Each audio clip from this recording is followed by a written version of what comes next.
So welcome everyone. Welcome again. This is the Earth Day Energy Efficient Smart Home Solutions training. It'll be presented today by Ability Tools and our guest speaker. As we all know, every year for Ability Tools, we celebrate Earth Day by sharing assistive technology that falls into a theme important to our disability community. So it must encourage sustainability as well as foster independence. So today's training will be no different. We're very excited for you to join us today. And we have some kind of new things that we're going to try out. So we hope that you guys can enjoy this great event, and we would love to get some feedback from you guys. We do have a survey that will be dropping in about the actual training and any feedback that you have.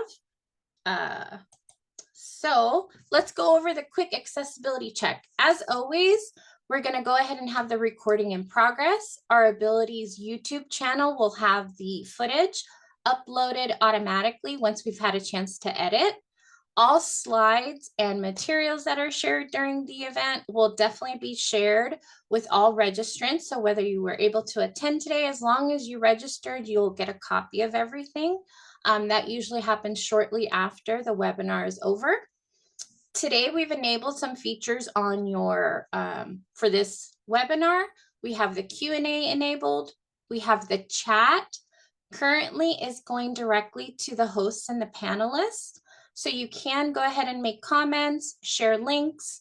And for our presentation today, we have a virtual bingo. So we're going to go through that, how to play today. And when you actually get bingo, you'll go ahead and enter that into the chat. So that'll come directly to us. We also have enabled closed captioning for you and ASL interpretation. And then obviously you could use the raise hand feature if you need to. We're going to do our very best to try to get all questions at the end. If we miss something important, what we will try to do is email out anything that we've missed. Reminder to our presenters, so to myself and to Kelly Hampton, let's just keep a moderate pace, visual descriptions. If we forget by any chance, you're welcome to remind us in the chat. And if you have any technical issues today, our tech hosts are Amora and Ine. You can direct message them if you're having any trouble. And then now for the meeting features, the icons on the right here, the Q&A is kind of 2 message bubbles. You'll find these meeting controls all at the bottom of your screen. The chat is 1 meeting bubble. The closed captioning is identified by a CC and a square. And then the raised hand is identified by a raised hand. Let's move on. So our event agenda today, we're going to review the Earth Day bingo rules. We have our special guest today from Warren County Board of Developmental Disabilities, Kelly Hampton. She's the Remote Support and Assistive Technology Coordinator, and they're located in Ohio. We have a smart studio tour. I'm excited to show you guys. We also have some smart home solutions, an AT showcase that I'll jump in after. And then we have some information on potential funding sources or financing. That's our Show Me the Money segment. All these items will be linked and hyperlinked in the slide decks for you. So that way you can get information after. If we can't touch on every single item during our presentation today, you'll have all this information as well. So just sit back and relax. And then lastly, we're going to have a closing and a call to action where we'll have our survey and information on that.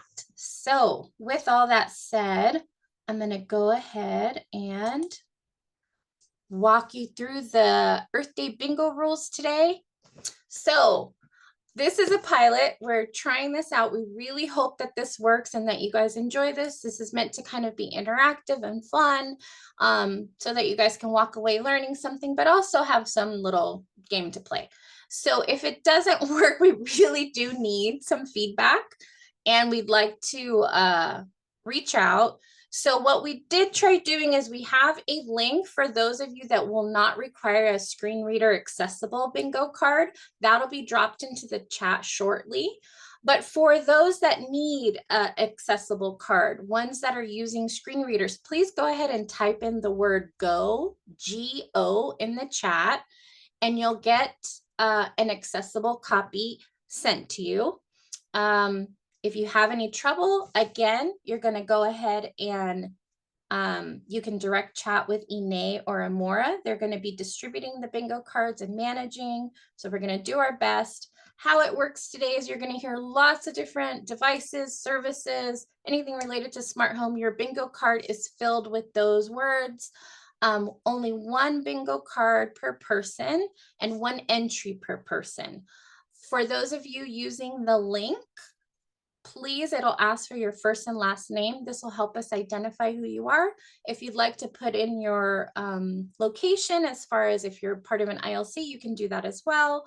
But please make sure that you list your first and last name so we can find you.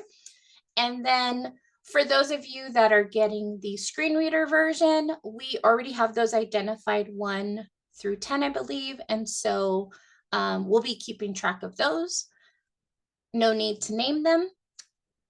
So if you click once, you should be able to mark a device when you hear it mentioned. If you accidentally click something, you can double click to unmark. A win is going to be 5 in a row in any direction. You want to type bingo in the chat when you get bingo, and the entries will be verified by the tech host. So we will probably stop when we get towards the end today and kind of review, see where we're at. Anybody who receives bingo, a valid bingo, you're going to be entered into a random drawing. There's 3 winners that will be announced at the end of our presentation for some smart home swag. So we encourage those of you that want to play along to get your bingo cards. We're excited. Again, if you have any trouble with some of this, please let us know. You can message and direct message Ine and Amora, and we'll try to get you all squared away. And then again, please, we really encourage feedback for the survey. If this works well, then we'd love to use it and incorporate it into other trainings. So just trying to make it a little more fun and engaging for you guys. And so with that said, I'm going to go ahead and stop sharing my screen and turn it over to Kelly Hampton. Thank you. Hello, thank you so much for having me. I'm going to pull my screen up here and hopefully get confirmation that everybody can see it. Is it up there for everybody? Not there. It is, Kelly. Okay. Okay, awesome. Well, thank you so much for having me.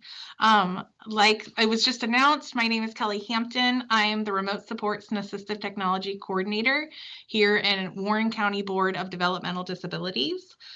So how our kind of state runs things for people with developmental disabilities, we're run by our counties. That's where people can access funding and supports and services.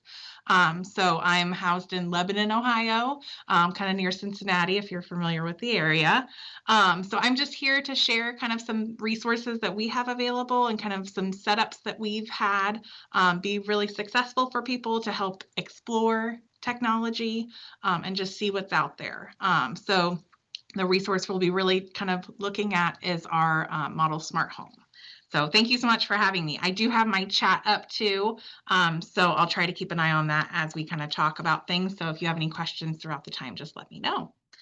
Okay, so I'll go on to the first slide. It does have a QR code on here and a link to our statewide Department of Developmental Disabilities and any resources they may have there. It may not necessarily translate all the services that are available in your state, but it can kind of showcase some of the tools that we have available and maybe things that would be helpful in terms of just learning what's out there with technology. There is also an image of a flyer and it states technology solutions and ways that it can help people increase their independence and reduce reliance on other people. Ohio is a tech-first state. So our governor a few years ago put out the initiative of Tech First in terms of making sure that we're looking at technology for people's services and supports before we're looking at more intrusive or elaborate services like in-person support. So we're wanting to make sure that we look at technology first before looking at other supports. And that can be either assistive technology like devices like the Alexas we're going to talk about, or video doorbells, or lots of different smart home technologies. Or in Ohio, we have a service called Remote Supports, which is similar to in-person supports where somebody might help somebody do something, but this is done remotely. So instead of being in person, it might be somebody you call for a reminder about something, or maybe they're monitoring different sensors that are throughout your home to make sure that we're ensuring health and safety. So those are two services that are available here in Ohio. That assistive technology piece is really what we're going to be highlighting today. Go on to my next slide.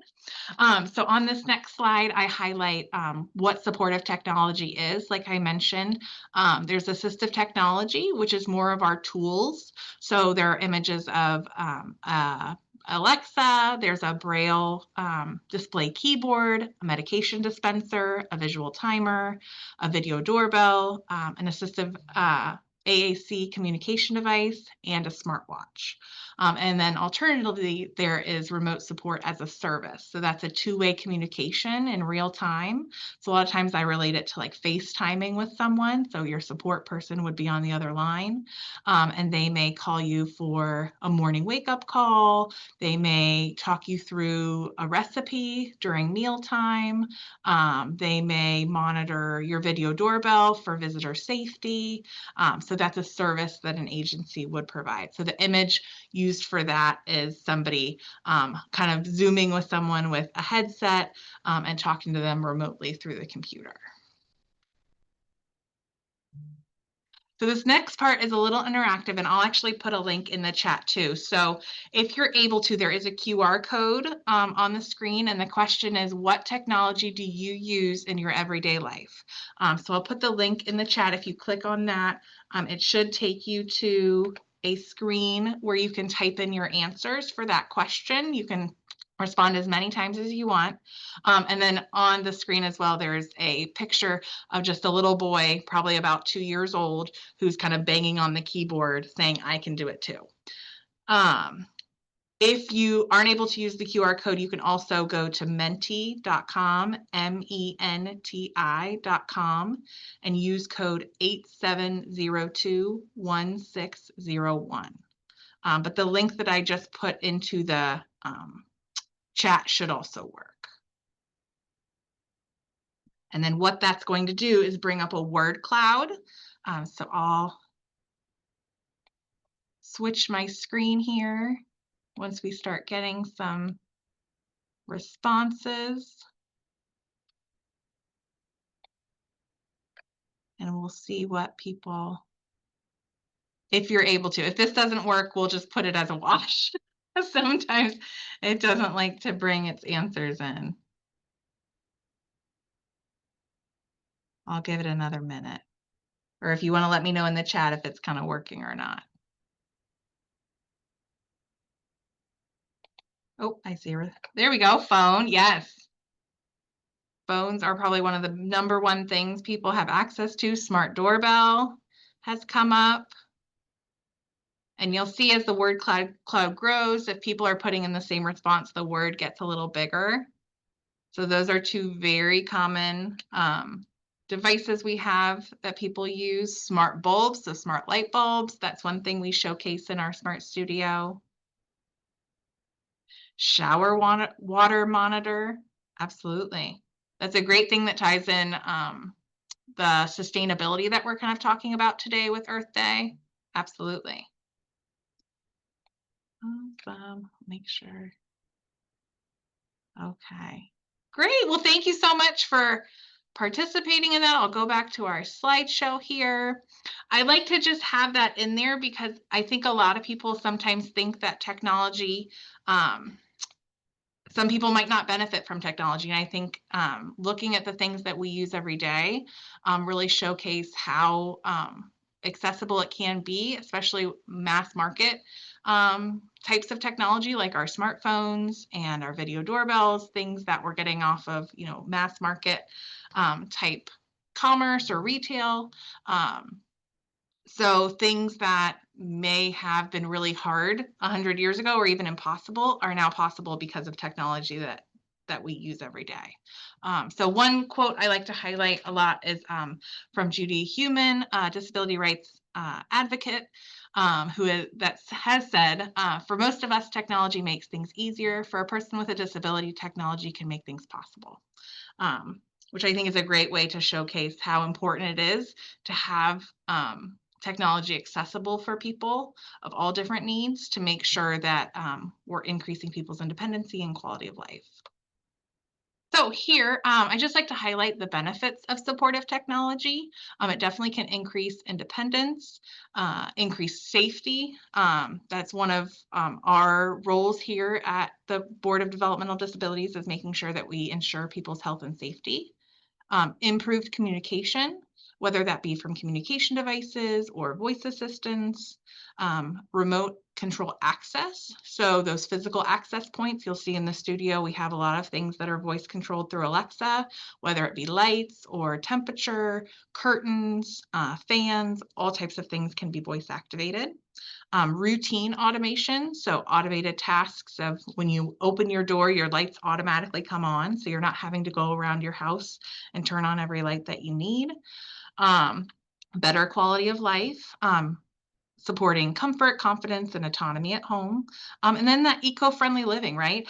Throughout the presentation, we'll have lists of devices that are in our Smart Studio, and I've highlighted the ones that are eco-friendly, that can make us more sustainable and cost-effective in terms of the devices that we're using. So you'll see those kind of highlighted through. So this here is our Smart Studio, and you'll see throughout, we'll kind of highlight each space differently, but it is set up just like a studio apartment. So the image here is the front door. It's our logo. It says Warren County Board of Developmental Disabilities, our Smart Studio. And studio is an acronym for supportive technology utilizing devices to increase opportunities. So here is a picture of the Smart Studio. So you kind of see is set up just like a studio apartment. So it has an entryway, a living room, an office, a kitchen, a laundry space, which you can't see in this picture, restroom, and a bedroom. So we'll go through each space individually with what devices are in those areas. And I just want to point out, I don't have the chat in front of me anymore. It went away on my screen. So if anyone has questions or the moderators want to pipe in at all, just let me know. I just can't see my chat right now. Okay. You got a comment that it's a great acronym about the studio. Oh, very cool. Thank you. Thank you very much. We've been excited to be able to showcase for everybody, so I appreciate that feedback. So this next image is a floor plan of the space. So again, you can kind of see it large picture, the entryway, living room, office space, kitchen with an island, a laundry cleaning space, restroom that includes a vanity and toilet, and then a bed with a closet for the bedroom area. And then this next picture kind of highlights that we're moving into the entryway. So in the entryway, we have a variety of particularly home safety features. So we have a video doorbell, a keyless fingerprint door lock. So a smart lock that can be connected with an app. It can be accessed through a fingerprint. It can be accessed through a keypad. It can also be accessed with a fob. So there's lots of different physical access points. It can also be really helpful for someone who maybe is a little forgetful, so they may not always keep their key on them. Or it can also automatically lock or lock remotely. So there's lots of different features that can be helpful for people. I always say when you're looking for a device, we want to make sure we're focusing on the features that are going to be helpful for people, not necessarily something that's going to be the most elaborate or expensive, or have, lots of bells and whistles. We want to think of the actual features that are going to help us meet our needs. We do have the Amazon Echo Show. So we have two Amazon devices throughout our space. This one in particular that is shown in one of the pictures is the 10, I believe. It moves as you speak. So if you are someone who struggles with mobility and you're not able to face the device or move as quickly as you would like to, it will face towards your voice. So that's a great feature. I highlighted this one as green because our Amazon can be very help with sustainability in terms of maybe turning our lights off automatically or having them set to different features to make sure we're being energy efficient. Other devices that are in the space are door and window sensors, motion detectors, water sensors, humidity or temperature and humidity monitors. Those can be very helpful for people if we're wanting to kind of get a picture of what's happening in the home, but maybe staff isn't there or caregivers are not there and present. An example of this might be so I have a young man who uses remote supports and they wake him up in the morning. But of course, we're not gonna, we really try our best to be least restrictive and not have cameras. And so for him, he gets his wake up call, you know, they call him at 7 a.m. Hey, it's time to wake up. And of course, everybody knows the thing he's going to do is hang up the phone and go back to sleep like we all would do.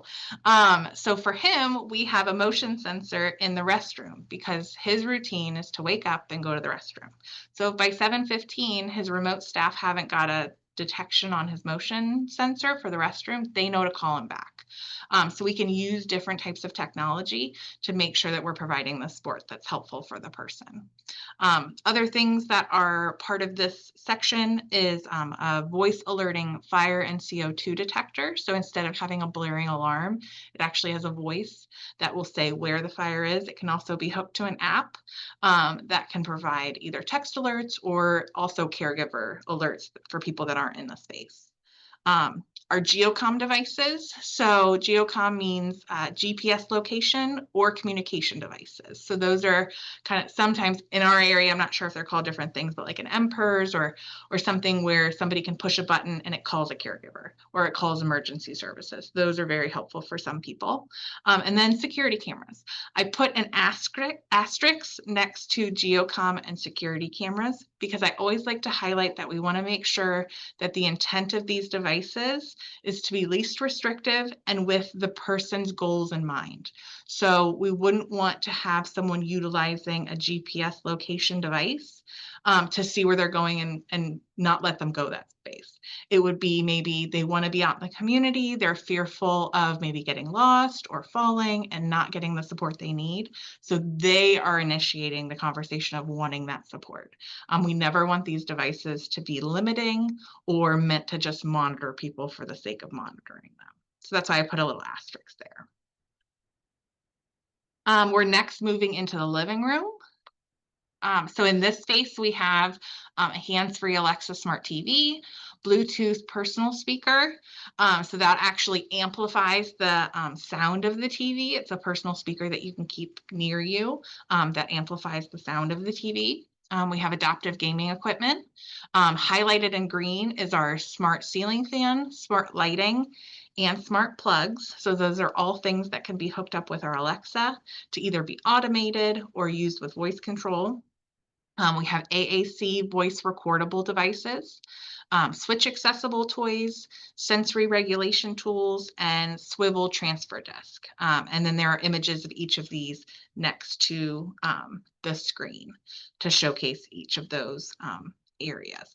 The other thing I like to highlight here is you can, for people who are either non-speaking or have speech patterns that are difficult to pick up with an Alexa device, you can use voice recordable buttons, smart buttons, or communication devices. You can have like an Alexa page programmed. So using your device, you're able to activate an Alexa to automate things. I have a young lady that is in a wheelchair, non-speaking, and she uses her communication device to have a little bit more independence in her bedroom. She's able to turn on her lights on her own. She's able to put her favorite TV show on the TV. She is able to turn on her fan so she can regulate the temperature in her own space, and she doesn't need either her mom or her caregivers to come in and do that for her. She can do it all on her own using her communication device. Next, we're moving into the office space. So in this area, we have, I will say the picture is limited. The picture is a little old. We've updated this space quite a bit. We have a touchscreen desktop computer, which is not shown in the picture. We have an iPad with, you can use that for remote support access. So like I mentioned, remote supports might be FaceTiming with staff to get the support that you need. The iPad can also be used for different specialized apps. Adaptive computer accessories. So that might be like an adaptive mouse or different maybe 3D printed things that will highlight what or give different access points for people who need that. Adaptive writing and drawing devices, a tablet mount for the device, like a mount that would hold your tablet or your phone for different access points. Wearable reminder devices. So that might be a visual timer or a watch that sends you text alerts for different reminders that you might need either at home, community, or in the workplace.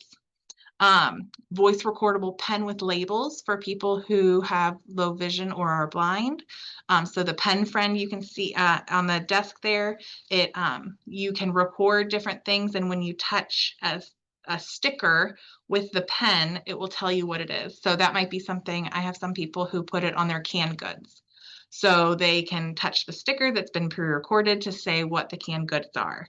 Medication bottles are another one that are commonly used, things that don't necessarily have tactile markers on them. Or I have an older gentleman who he has his staff label all his foods with their expiration dates on it. So when he doesn't have staff there, he's able to know whether or not his food is expired. A text-to-speech pen, braille labeler.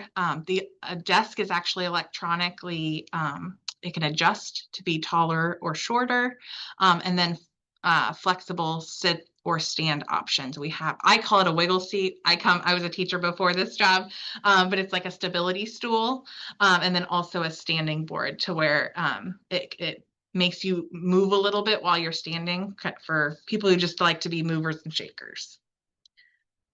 Our next space we're moving into is the kitchen.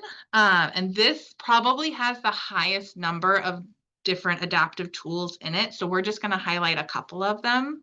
Highlighted in green is our smart appliances. A lot of our smart appliances are eco-friendly and can be very energy efficient in terms of the way they use energy. Along with working with Alexa or other smart speakers like our Google. I keep saying Alexa because that's what we have in this space, but there are other companies obviously that do smart speakers. So I do like to highlight that. So in this space, we have a smart refrigerator, microwave, dishwasher, oven, and air fryer. The nice things about the smart appliances or anything that's smart is a lot of times they can have an app with it.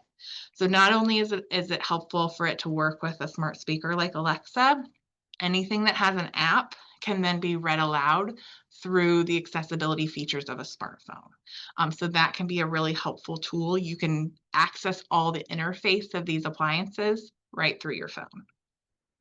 We also like to use this space to just highlight different accessibility features in terms of like a refrigerator, a side-by-side for someone who maybe is in a wheelchair is going to be more accessible than some of the fridges that have the fridge on the bottom or the freezer on the bottom and the fridge on top with the French doors. The induction stovetop we also have, or if you, so that's a stovetop where it doesn't get hot. The pans get hot, but the actual stovetop doesn't get hot. So if you think of how that might be a great safety feature for certain people who need that support or are maybe hesitant to use a stove. We also have, and it's not pictured here, but we also have a portable, like single stovetop, so a single burner that is a lot more cost effective. Obviously, buying a new stove is not effective for a lot of people's budget. However, you can buy like a single burner one for like $100. And so that is a great way to get that type of technology at a much more cost effective way. We also have an automatic stove shut-off device. So that's a motion detector where if you leave the area of the kitchen, after a certain amount of time, the stove will actually shut off power. We have visual timers and different supports in terms of visuals, a wheelchair accessible sink, voice activated smart faucet, a raised dishwasher. So it actually is just on a block. So it's a regular dishwasher, just raised up a little bit. So it's more accessible for people who are on a wheelchair or just difficulty bending over, right? I mean, my back hurts when I load the dishwasher. So it's just a great feature that we're able to showcase here. Multi-level countertops, adaptive cooking and eating equipment, voice-activated curtain opener, and then our cabinets have pull downs and pull out features, which make it more accessible for people. Next, we're moving into the laundry and cleaning area. So this again has a smart washer and dryer combo, which is highlighted green for being energy efficient. This one in particular, you can actually start a load and within 2 hours it is washed and dried. So we think of how that would be very effective for someone who physically it is very difficult to exchange clothes from one space to another. It also holds a whole bottle of detergent. So we think of our features. That feature is very helpful for somebody who may have difficulty pouring detergent into a space. Other things we have in this area is an adaptive folding device, a step stool with a handle on it, 2 actual robot vacuums, one that is the typical Roomba that you see kind of going around on the floor. The other one is called an iVac. So I describe it as an electronic dustpan. So it's actually next to the one in the picture that's the typical Roomba that you see. But you sweep up anything next to it and it will suck it up. So you don't have to bend over with a dustpan. If you struggle to use both hands, you could use a broom and only use one hand to be able to sweep it up. We also have an adjustable rolling table that can be at different heights, and an automatic door opener. So those are just few things that are in this area. Next, we'll move into the restroom. In this space, we have a wheelchair accessible sink, an adaptive toothbrush. The adaptive toothbrush we have is U-shaped, so it brushes more teeth at once. And it also moves up and down. So for people with limited physical capabilities, it allows them to brush their teeth a little bit more independently. We also have a smart toothbrush that works with an app to where it will showcase where in your mouth you're brushing. So if you need that visual support to be able to do that task more independently, that can help. We also have a toothpaste dispenser, which I highlighted as green because I do think it is effective. It only puts out a certain amount of toothpaste at one time. So it makes it a little bit more effective, especially if you struggle with grip strength or getting toothpaste out of a toothbrush or a toothpaste tube. We also have Bluetooth enabled health monitoring devices such as a scale, blood pressure cuff, and oximeter. We have a motion activated toilet. So for flushing, again, it's not going to, the toilet we have is also eco-friendly, so it's not using a ton of water. So I do have that one highlighted as green too. We have toilet grab bars and adaptive personal care devices in this space as well. And then lastly, we're going to move into the bedroom. So in this space, we have the bed and chair alarms. So underneath the sheets, it will let somebody know if somebody gets out of bed. It can let a caregiver know that they need support. We also have personal alert necklaces. So again, you push a button and it lets a caregiver know that you need support. We also have an alert system, so a bed shaker and a system that will flash lights for people who are deaf or hard of hearing that can be hooked up with lots of different types of alerting mechanisms. So it could be your phone is going off and it triggers some type of an alert. It can also work with your doorbell. The National Weather Service can be alerted through that system. So lots of different things depending on what your need is. Just a regular old bed shaker alarm. That's one of my most popular devices asked for college students to get them out of bed in the morning when they're moving away for the first time. And then a bed grab bar, closet pull down rod, and then medication dispensers. Medication dispensers are also probably one of our most utilized device in terms of it can provide text alerts for when people are supposed to take their medication. It can also notify support staff or support caregivers when medication has been missed. So those are really helpful devices, especially for people who are maybe moving out for the first time. We also have a Tech Go kit. So we understand that it can be difficult for people to come see us in our space. So we have a Tech Go kit. It's actually, the picture showcased is just a large like makeup kit. And it's chock full of lots of technology, including our most commonly used things. So like medication dispensers, recordable switches, smart plugs, cameras, doorbells, Amazon Echo devices, bed shaker alarm, batteries, those types of things. So we understand we want to make sure that people, wherever they're at, can utilize the technology that we have. I'll skip that. Hi. Oh, there we go. Another thing I just wanted to highlight, so a lot of the things that we have in our studio are available for trial. So our biggest goal is to get tech in people's hands, either seeing it at our studio and just starting the conversation so we can explore different things, and also trying it in their homes. So our state has several lending libraries, so we can, if we don't have it in our studio and we can't lend it out, we can contract with them, and it's free to residents in Ohio. So I know that every state has a federally funded AT program, so it might be something to look at to see if your state has a lending library to try things out. And then I know that we were lucky enough, so we funded this space through a grant through our Department of Developmental Disabilities. But even before we were created, we toured and utilized smart studios that were throughout the state. So if you're an organization that is thinking about creating a space like this, I just kind of wanted to highlight some of the benefits that we've seen. So it definitely allows for hands-on experience to try the devices before committing to making purchases, which also just reduces the amount of tech that's not used. Unfortunately, if we have found that if people haven't tried something or found the benefit of it, or don't have the right support surrounding the technology, it ends up being abandoned.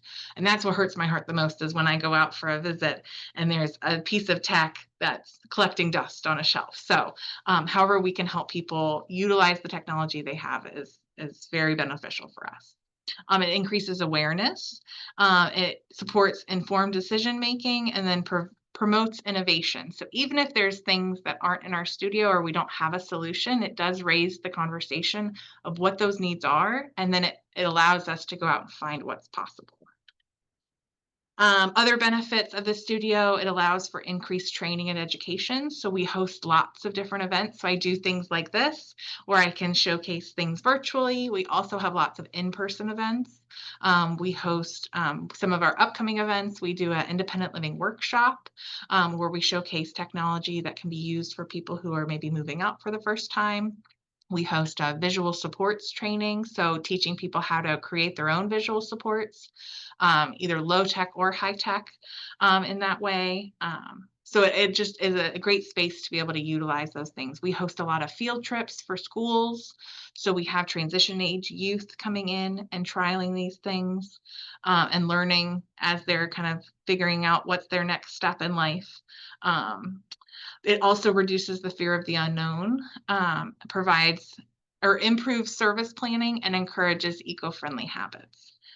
So again, if you don't know it exists, it's hard to benefit from it. And then I just included some, our DODD has a Tech First YouTube page with lots and lots of either resources to learn more about technology or a lot of success stories of how people have utilized technology in our state. So I just wanted to include those. And then lastly, I just have my contact information. So if anybody has any questions or would like any additional information of how we kind of created this space, I'm happy to chat more. And then over to the side is a flyer of our smart studio. And it just has 3 pictures of different spaces throughout the studio, and then a list of studio features, and then my contact information at the bottom. So that is all my presentation, but I will stop sharing my screen so I can see you all again. But Thank if you, anybody has, Kelly. That was so awesome. yeah, You absolutely. you Thank did you have so a couple much. questions I wanted to throw in before we Yes, jump over. One absolutely. was there was a trash can that was next to the desk. Do you Yes. know what type of garbage can that was? Yes, I love it. So the small white one that's next to the desk is actually, it has a few different features. So it opens automatically just by waving your hand. The extra cool thing about this trash can though is it actually seals itself. So there's a button on the front of it that you can push, and just like you would think, it's really difficult to pull a bag out and do the twist tie. That takes a lot of fine motor dexterity. This actually uses heat to seal the bag, and it drops. So all you have to do is use one hand and pick it out and pick it up. So that is a really cool trash can And that is Kelly, out actually, there. it's funny that you have, and there's a question on here because I actually have Oh it yeah. highlighted in my section. So there'll be a link for that one. Oh, Yeah, we have a lot of the same stuff as far okay. as a lot of the same ideas, but I'm going to give you some more information. So, Joe, I Awesome. will have a link for you. And you'll get an up close version of it. So I think, let me just double check. One quick question. Yeah. It looks like from, I think it's Leanne. She says, just wondering about auxiliary support in case of a power loss.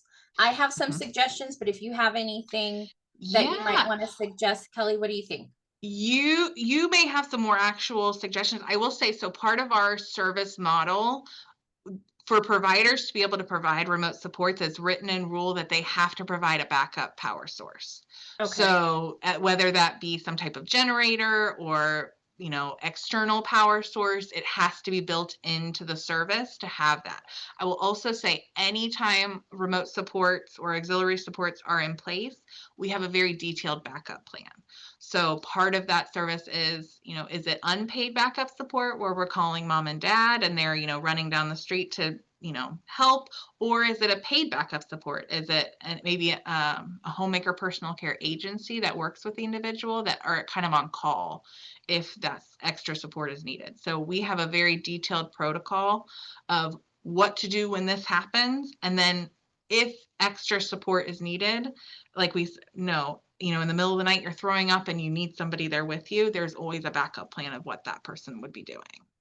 Yeah, Perfect. great question. Perfect. Yeah. And I was going to mention the backup batteries. So we'll talk a little bit about those in our presentation too.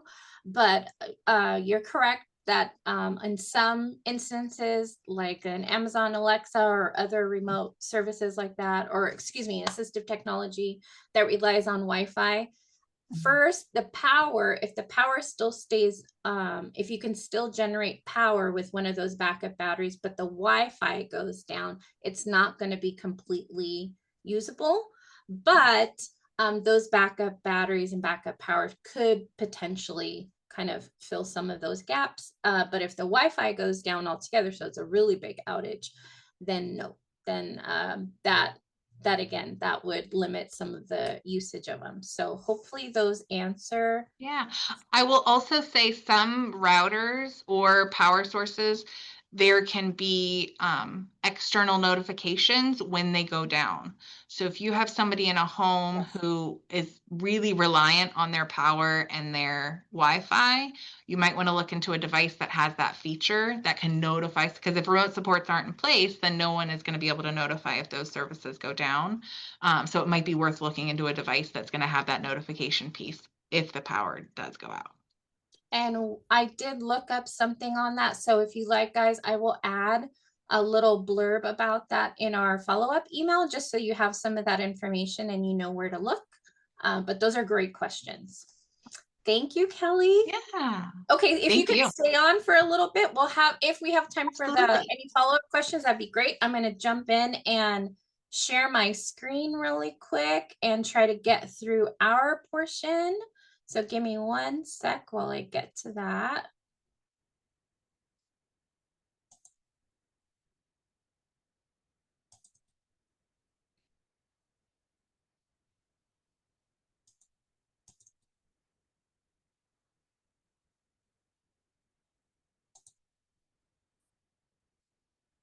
Okay, so the screen should have energy conservation. I think you guys are all seeing this. There's a person with a hand holding a pile of dirt and a light bulb with a little plant coming through it to kind of symbolize the energy conservation. And what do we mean when we're talking about any energy conservation? Kelly talked about a lot of these items. I'm going to go into a little bit of these, but before I do want to go ahead and highlight something, and we'll get into it deeper when we go into the financing and funding slides. But I did want to call out PG&E has residential energy savings programs. And so there are different ones that are available. There's the Home Energy Checkup. There is the Energy Savings Assistance, ESA. There's the Green Saver Program, the Go Green Home Financing, and then Medical Baseline. So the reason I'm calling these out is on the slide deck here, you're going to see some of them have a little PG&E icon on the bottom right. And the reason for that is we found these ones on their website. And so there could be potential rebates available, financing options that are available, like the Residential Energy Savings Program. That's a 5-minute online assessment. Energy Savings Assistance, the ESA, that's for eligible renters and homeowners. They can receive no-cost energy-saving home improvements, such as appliance upgrades and weatherization services. The Green Saver Program, that's for income-qualified customers in select communities can subscribe to 100% solar energy and receive a 20% discount on their energy bill. And then let's see, what are the other ones that I wanted? The Go Green Financing, that's an accessible, affordable financing option for more energy efficient upgrades in your home with low interest loans and flexible repayment terms. It's a lot like our Freedom Tech program was. And so I wanted to highlight that. You'll notice that I have the PG&E icon and the Go Green Financing icon on the left. Those are important to call out, but also the Medical Baseline. Many of you are familiar with that program, but that also is known as Medical Baseline Allowance. It assists residential customers who depend on power for certain medical needs and provides a monthly discount on energy bill for qualified participants. The reason I wanted to call that one out is if you're a person who has a disability and wishes to learn more about disaster prep or need help in applying for Medical Baseline, you can contact our sister program, DDAR, which is the Disability Disaster Access and Resources. And we're going to go ahead and drop their link in the chat. It should be disabilitydisasteraccess.org. Again, they can help with Medical Baseline, or if you're just trying to get prepared for any emergency outages, that sort of thing. I wanted to call this out ahead of time before I go into our AT showcase, because of the fact that we have a lot of them that are going to have the PG&E symbol. And again, if you want to jump onto the website, you can take a look at their different comparison, different items.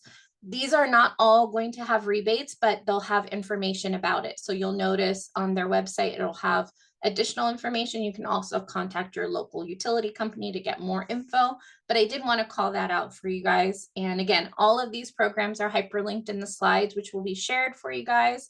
So you won't have to worry about jotting this down. All of this information will be sent to you.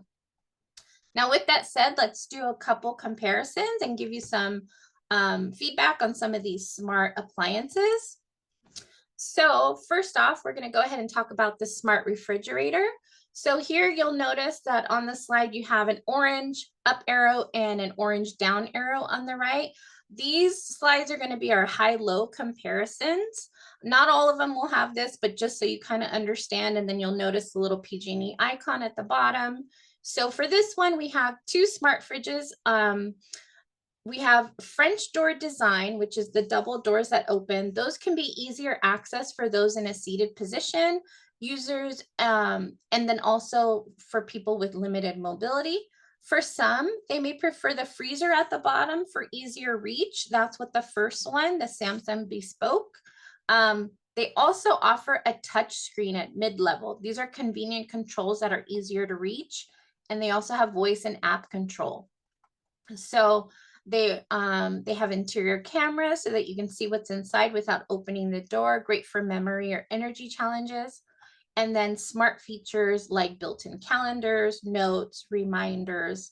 They help with daily routines and communication. So the high version here is the one on the left, the Samsung Bespoke 4-door French door. That's about $3,500. And then we have the lower version.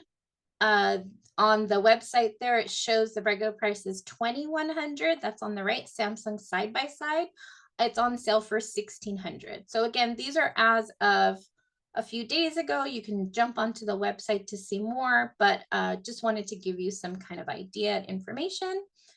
Let's jump over also to the next appliance.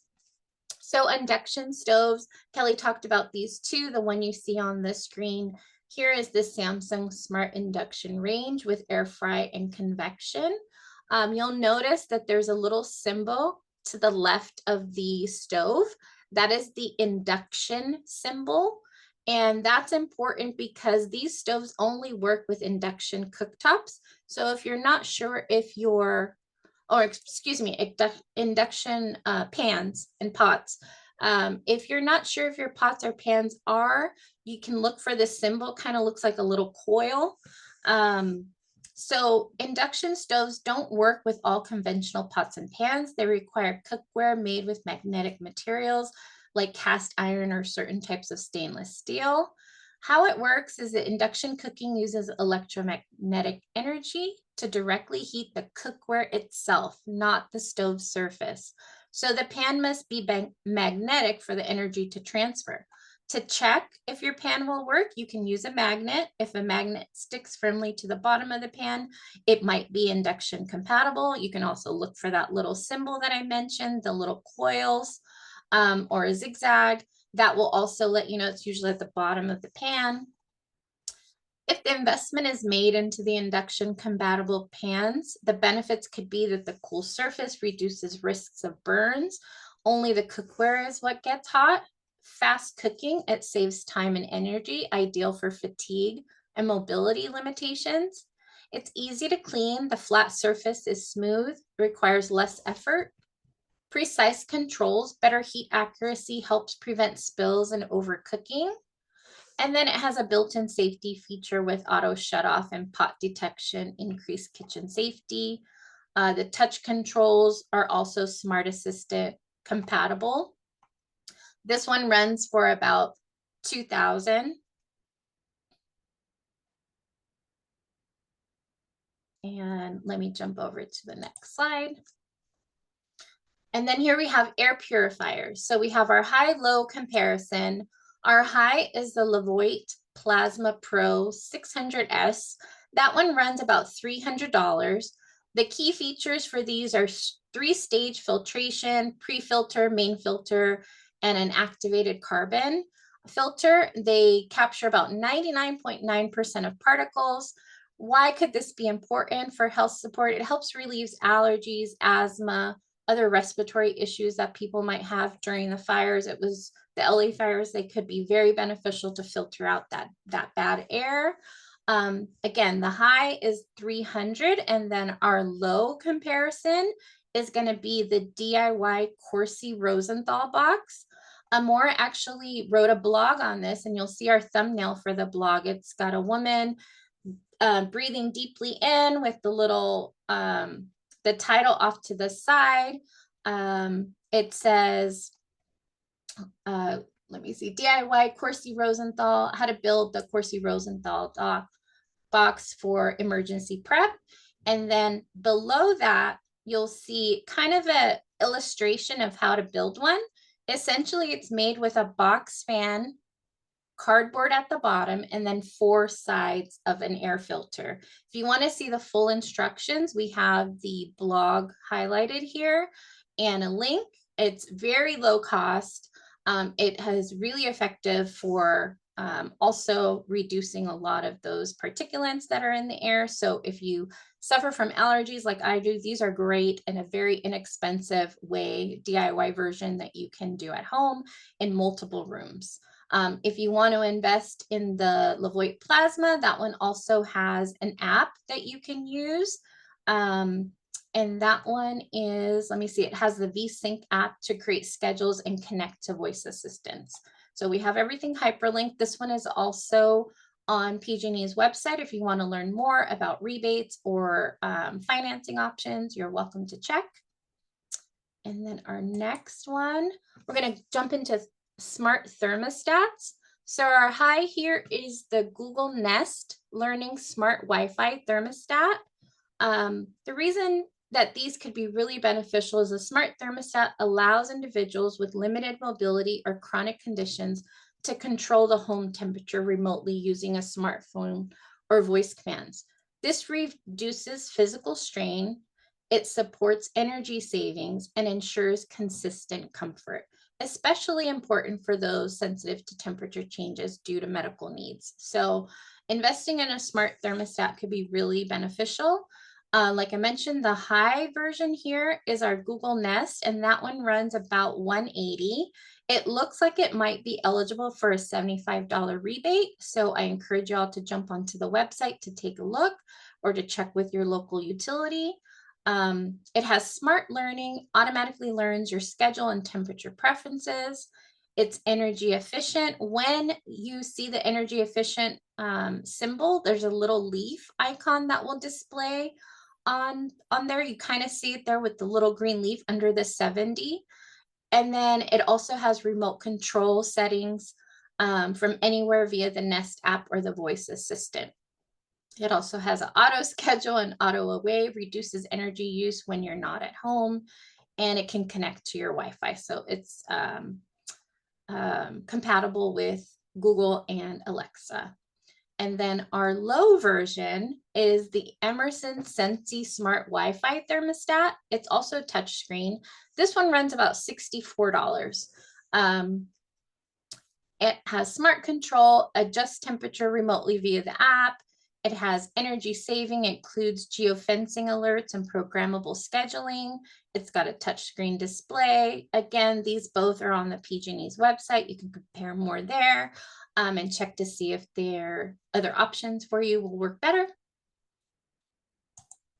Now we'll go ahead and talk about some backup power. And so like we mentioned before, backup batteries provide peace of mind. So by keeping critical assistive technology powered up, like power wheelchairs, ventilators, CPAP machines, communication devices during an active power outage could all be really beneficial.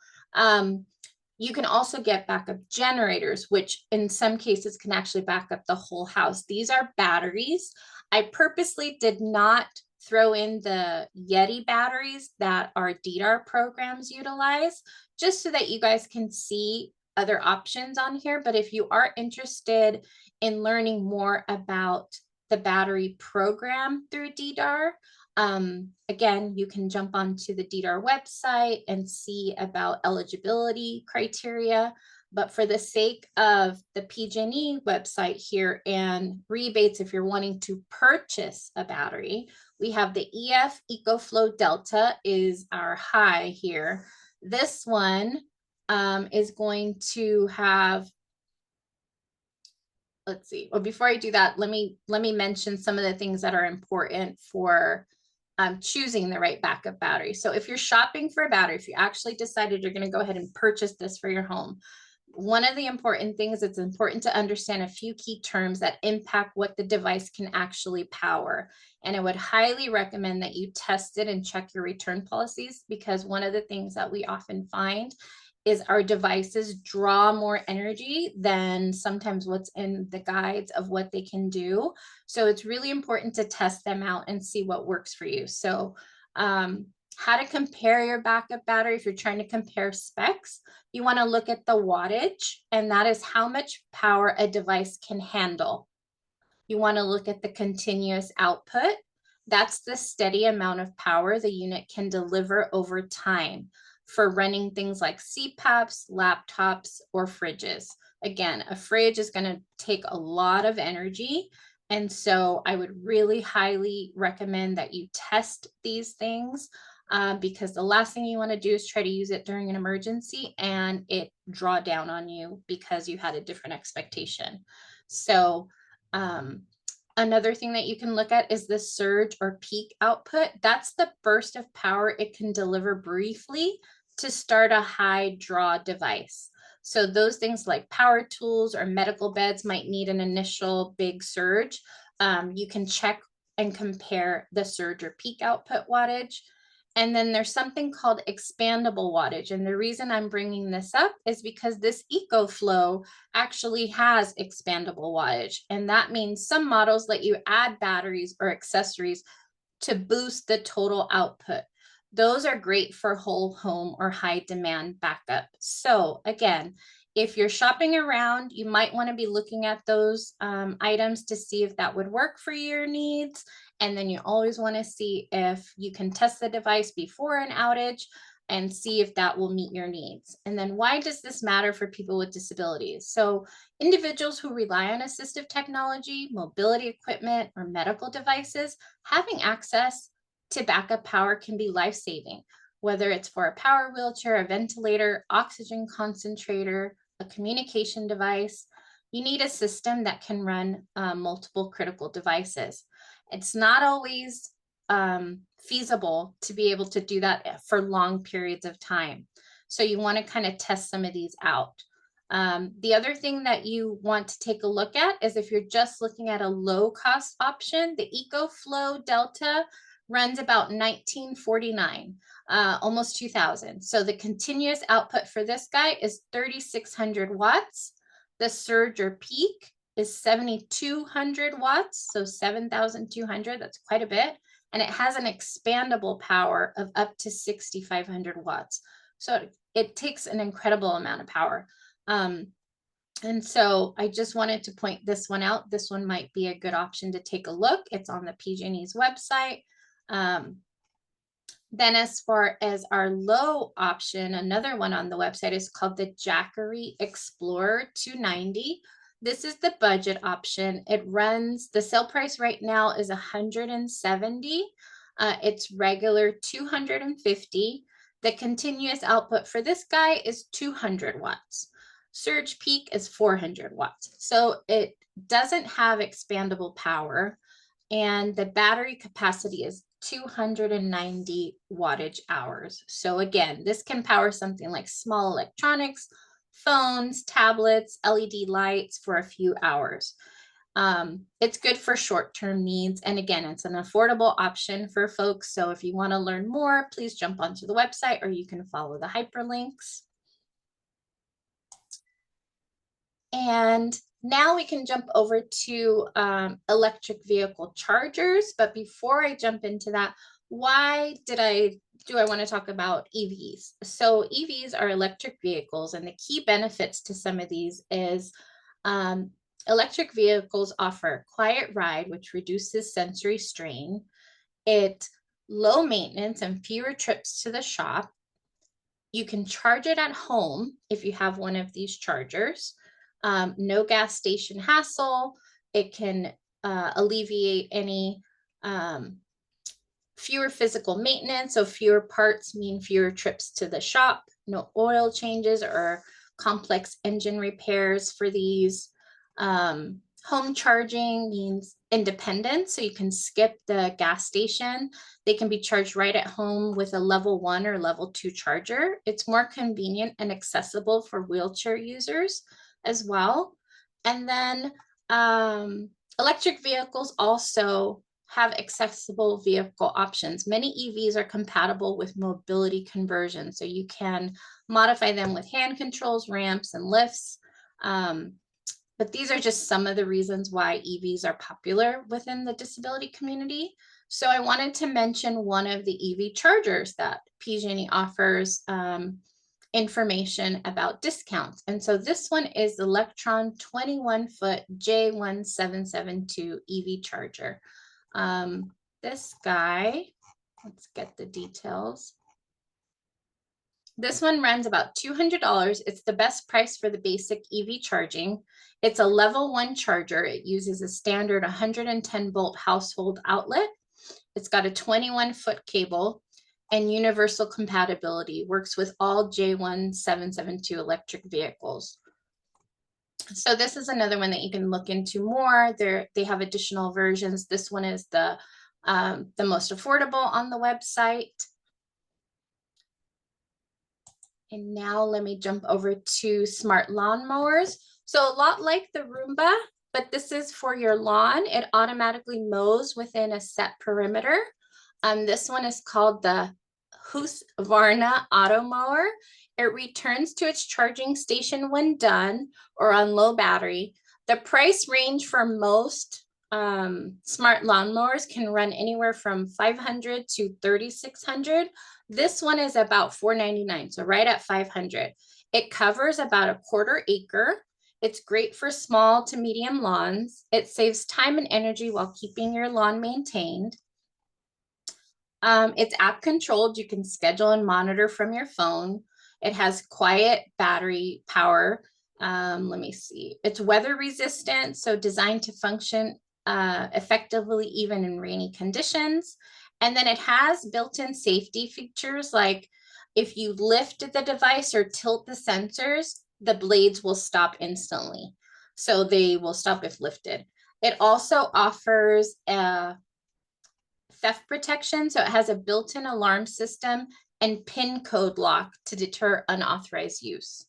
So this is a really cool option. They have a lot of different versions available. This had the highest ratings I was able to find, with probably the most decent cost. And here, so now we're going to go over to energy monitoring. Energy monitoring systems track usage in real time. They promote awareness and obviously can help save energy and money, which is always beneficial to everyone. The high-low version here is something like the Emporia Gen 3 Smart Energy Monitor. This one runs $219.99, but it still is going to require professional installation. I would recommend to hire an electrician to take a look at this. I did want to mention that we have a link that we'll drop in the chat. If you're having trouble finding licensed contractors, electricians, plumbers, that sort of thing, there is a great resource that I use very often to find licensed folks. And you can check to see if they're insured and bonded. We've shared this information in the past. It's California State License Board link. We'll drop that in the chat for you guys, so that if you want to get this information, I thought I'd just throw that out there if you're needing help. Typically, you should be able to get an initial inspection or initial estimate for something like this to be installed free. If you're getting quoted a price, I would shop around. But essentially how this works is it's UL certified, which means it's safe and reliable. It meets US and Canada electrical safety standards. It installs directly into the circuit panel. It works with most single and split phase homes. It's 24/7 real-time monitoring. It can track your whole home and appliance level energy use via the Emporia app. It also has solar and net metering ready, great for homes with solar. You can save money. You can set automation based on time of use rates, peak demand, or excess solar. And then our very, very budget friendly version. These are smart plugs, but these are with energy monitoring. So these are Sonoff S31 Wi-Fi smart plugs with energy monitoring. And what these do is these run, they're Wi-Fi only. They work with 2.4 gigahertz of Wi-Fi. They energy monitor, meaning they track real-time power, current, voltage, and 100-day usage of whatever's plugged into it. And so you'll be able to access that information via the app. It is voice control compatible with Alexa and Google Home. It has a remote control so that you can turn off devices with the eWe Link app. So it's EWE Link app. That's how you can access the remote control. And then you can also set up timers and schedules on that as well. This is a low cost option. This pack of 4, I believe, runs $36 for these guys. So you can test these out. There's another version of these Sonoff. There's quite a few different smart plugs, but if you want to look for the ones that say energy monitoring if you want that feature. So keep in mind the Sonoff Lite, I believe, do not have energy monitoring. Now let's jump over into water conservation. I have a few in here as well. On the screen, you'll see a faucet with a little drop of water. And then, like we talked about earlier, some smart washers. I'll kind of glaze over these a bit. Typical traditional washers use anywhere from 30 to 45 gallons of water. These smart washers use only 13 to 20 gallons of water. And so these can be really, really sustainable. And there's also some washer cycles that can go even less than that you can set onto the washers that will use even less water. So the high here, we have the Electrolux front load smart washer. A front load washer typically can be more accessible in the seated position. The Electrolux runs about $948 sale price on the website through PG&E. There's, again, information on financing and potential rebates. It also has shorter cycles with less water energy use, beneficial for caregivers or users who tire easily or experience fatigue. It has large buttons, touch screens with voice feedback, front loading design, like I mentioned. And then the more budget friendly, there's a Samsung Smart front load washer for $698 sale price. This one is also Energy Star efficient, low water and energy per load, and very similar features to the other one here. So I want to have time for the rest of so I'm going to try to glide through some of these. So smart dishwashers. These key benefits: older dishwashers may use 10 to 15 gallons per cycle. These Energy Star models use as little as 3.2 gallons. So the Eco Cycles use even less water. Hand washing can waste up to 27 gallons of water, especially if you leave the tap running. So there's a lot of different options. This particular one is the Samsung Smart Dishwasher with Storm Wash and Smart Dry. Smart Dry, essentially the door pops open so that the dry cycle goes a little bit faster. This guy runs you, let's see, this one is $650. It was $1080. It has the auto door release to manually check or dry dishes. It has a quiet cycle, helpful for individuals sensitive to noise. It has smart controls compatible with a phone app, allow easier management without bending or reaching. And so again, you can check out more information on this guy on the PG&E website. And then let's go over to some water saving tools. So we've all seen the touchless faucets. You've kind of seen those in commercial bathrooms. You can also put those in your home. They have a small sensor in the front. You'll notice the faucet here is a silver faucet with the small little black kind of rectangle at the base. That is the sensor. So you can put your hand in front of it and it should turn on and off. This will help reduce wasting water. And then there's also smart or automatic irrigation systems. These tools help prevent water damage and automate outdoor watering, reducing the need for physical effort and supporting safer and more accessible home environments. You can automate your lawn or garden watering. It can be as simple as a sprinkler on a timer or an integrated drip system. This guy here is the Ensoma Smart Sprinkler. This one attaches to your hose. And essentially, this one connects to your home's Wi-Fi network, allowing you to control the watering schedules via a smart home app. The voice command through Alexa and Google Home. This one only retails $40.49. In the picture, you'll kind of see a square Ensoma little device with the top portion is where you hook up to the hose at the top, and then at the bottom, you'll also see a cell phone with the accompanying app to the side, and then a small little box filter in the image. Again, there's multiple ways that you can save water. And there's different smart irrigation systems. I'm kind of just showcasing some of the ones that are a little less expensive, but you can go all out and find lots of different versions of these. Another way to manage your water is the Flume 2 Smart Home Water Monitor.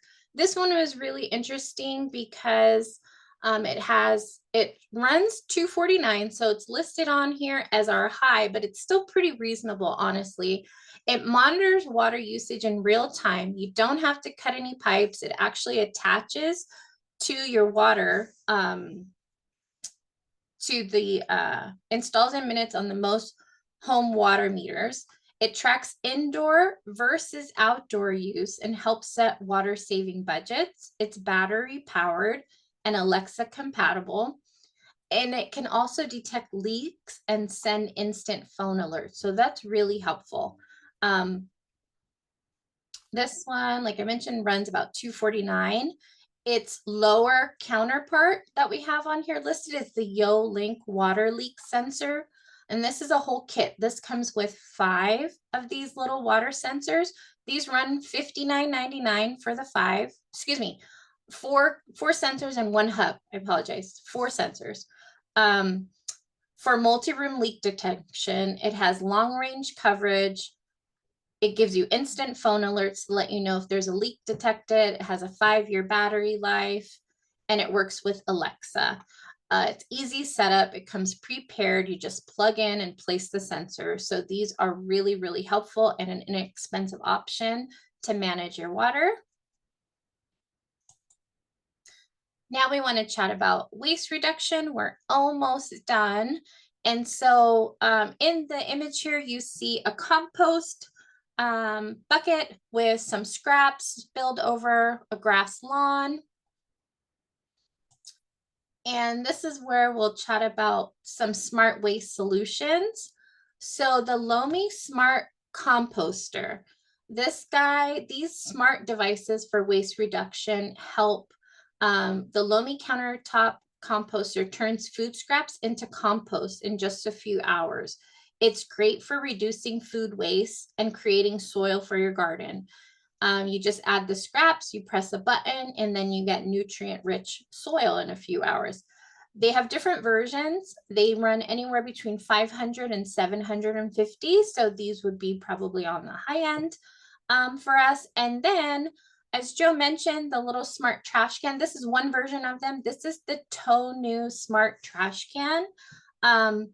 This is a self-sealing and self-changing trash bags at the push of a button. It has a touchless lid with motion sensor for hygienic hands-free use.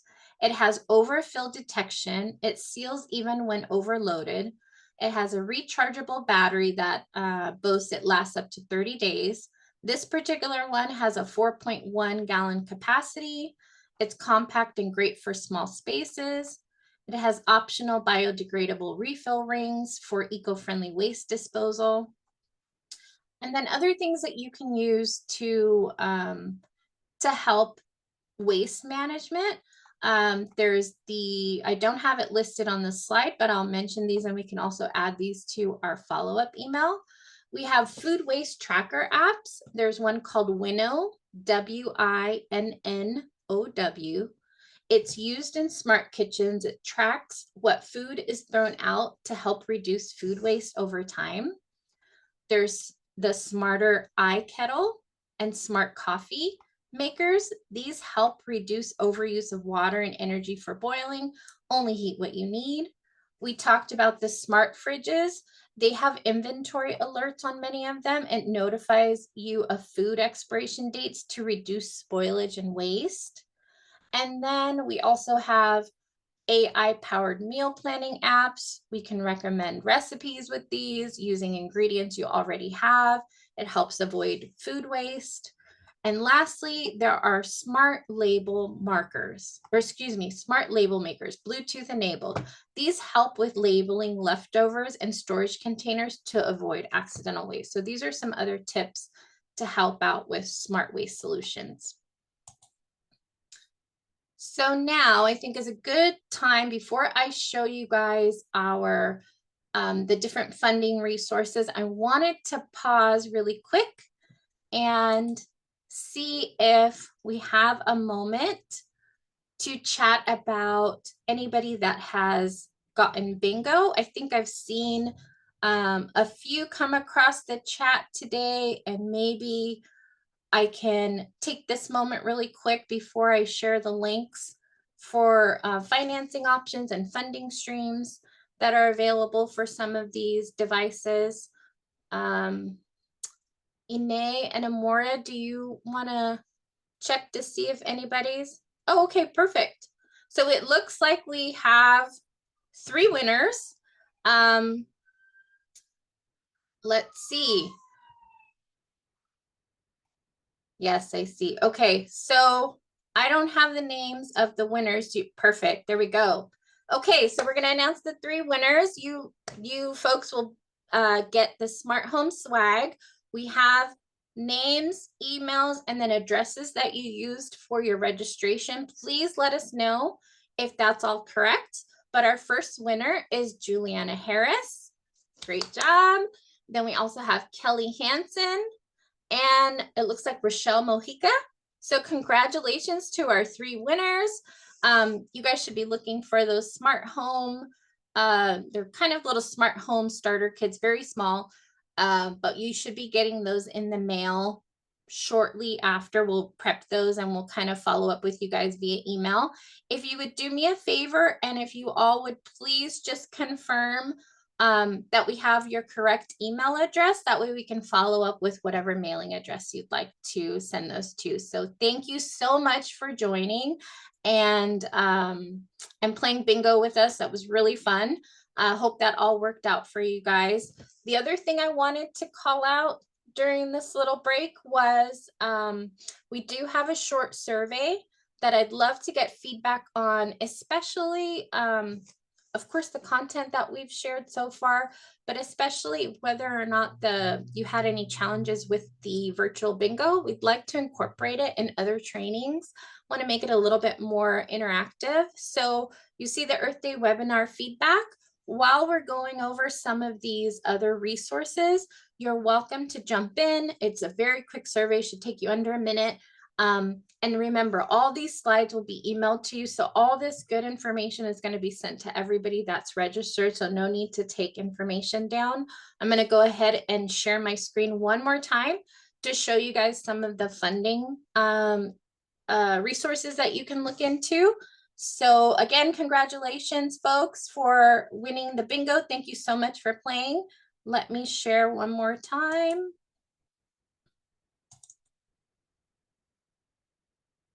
Okay, so on the screen, we have a show me the money. You've got some, it looks like a little glass jar with a whole bunch of coins inside with a little green leaf poking out. To the left of it, you have a stack of coins, and behind it, you have a kind of a twill bag of money, of coins. So now let me go ahead and show you some of the other programs that have energy saving financing options. We mentioned PG&E, so I have it highlighted here for you again. If you're in the SCE service area, there are third-party energy programs on their website. So for this one, there is a Home Performance Plus program. You can get free energy assessments, personalized help, and rebates for making your home energy efficient. There's the Comfortably California. It's incentives and contractor training for better heating and cooling systems in homes and businesses, ideal for people with temperature sensitivity or medical needs. And if they actually have a ton more.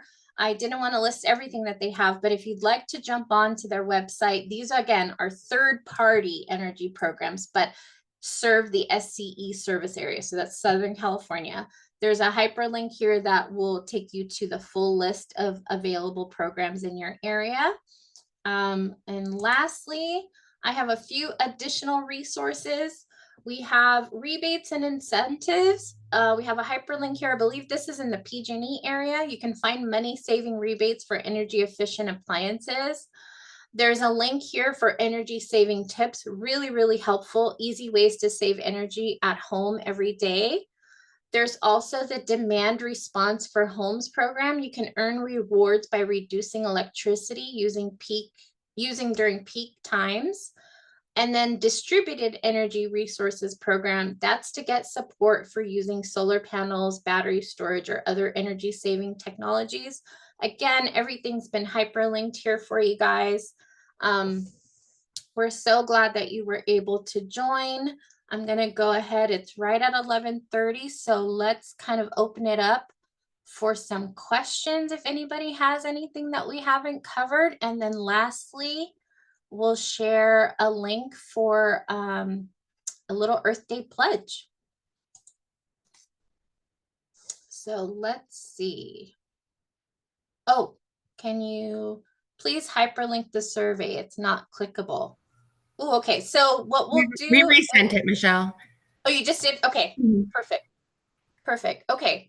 So on that Earth Day webinar feed, our feedback, you're going to notice that there's also an Earth Day pledge on there. Let me see. So the Earth Day pledge is basically, if you guys can take a moment after this training to do a quick pledge to do your part in supporting sustainability. We'd love to hear what you'd actually do with technology to improve sustainability. And so if that's doable, and if you have some great ideas, we'd love to hear from you. We very much would love to see those on the survey, and then we can share that via email in our follow-up message. And again, the follow-up message will have links, we'll have answers to any questions that you guys might have that we couldn't answer today. It will have information to contact Kelly Hampton if you'd like to reach out to her. We thank her so much for her beautiful studio. We all kind of are envious. I think Kelly really wants something like that in our areas. And then we also will have information on all the links here for Earth Day as well. One more thing, we also will have a blog coming up this week. I forgot to mention. So you can also jump onto our website to see the blog, and the blog will have a full list of all the Earth Day links that we had here for you as well. So a few different ways you can access this information. Ladies, do I have any questions that popped up in the chat or in the Q&A while I was presenting that I didn't see? No, you're good. Awesome. Does anybody have anything for me? Hopefully, please give us your feedback. We hope you enjoyed this presentation. We thank Kelly again for this great presentation and joining us. And we look forward to seeing you guys at the next event. We have 2 employment webinars coming up in the month of May and June. Ladies, do you have links for those available that we could drop in the chat if anybody wants to register? Yes, I'll drop it right now. Wonderful. Okay. And so we look forward to hearing from you guys and seeing you again later this month. We are also going to have additional smart home trainings, a little bit more of a DIY session, kind of unboxing and how to set them up. So those will be coming shortly for you as well. We'd love to hear feedback on what you'd like to see out of those. So please let us know. Amora just dropped the first one from campus to career. Remind me, Amora, what day that one's at? May 20th May at 2 20th. o'clock p.m. Perfect. Okay. We'll have the follow-up link probably for the follow-up email. Okay. Okay. Perfect. So we'll have all this information in our follow-up email. Again, it's my time looks like 11:33.